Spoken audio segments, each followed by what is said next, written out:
नमस्कार, मैं गुड़िया शाह। गुड मॉर्निंग स्टडी में आपका स्वागत है।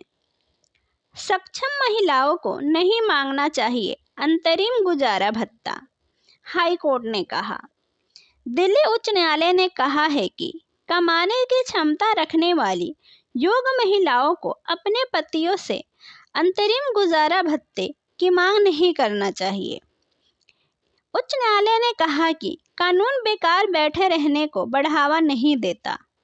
न्यायमूर्ति चंद्रधारी सिंह ने 19 मार्च को कहा कि सीआरपीसी की धारा 125 पत्नी, बच्चों और माता-पिता के भरण पोषण के लिए आदेश में पति पत्नी के बीच समानता बनाए रखने और पत्नी, बच्चों तथा माता-पिता को सुरक्षा प्रदान करने की बात करती है, लेकिन यह बेकार बैठे रहने को बढ़ावा नहीं देती। उच्च न्यायालय ने एक महिला की उस याचिका को निरस्त कर दिया जिसमें उसने अलग हुए पति से अंतरिम भरण पोषण की मांग को खारिज करने संबंधी निचली अदालत के आदेश को चुनौती दी थी। बेकार नहीं बैठे रहना चाहिए।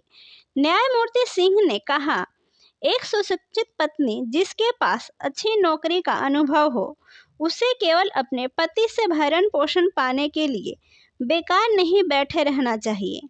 इसलिए वर्तमान मामले में अंतरिम भरण पोषण की मांग को बढ़ावा नहीं दिया जा सकता, क्योंकि इस अदालत को याचिकाकर्ता के पास कमाने और अपनी शिक्षा का लाभ उठाने की क्षमता दिखती है।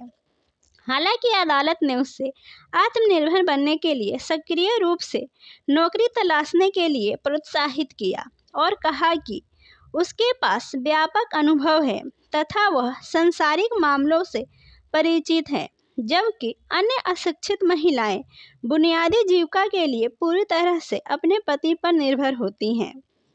इस युगल ने दिसंबर 2019 में शादी की थी और दोनों सिंगापुर चले गए। महिला ने आरोप लगाया कि अलग हुए पति और उसके परिवार के सदस्यों द्वारा की गई क्रूरता के कारण वह फरवरी 2021 में भारत लौट आई। उसने दावा किया कि भारत लौटने के लिए उसे अपने आभूषण बेचने पड़े और आर्थिक कठिनाइयों के कारण वह अपने मामा के साथ रहने लगी। जून 2021 में उसने अपने पति से भरण पोषण की मांग करते हुए याचिका दायर की। निचली अदालत ने याचिका खारिज कर दी थी, जिसके बाद उसे उच्च न्यायालय का रुख किया था।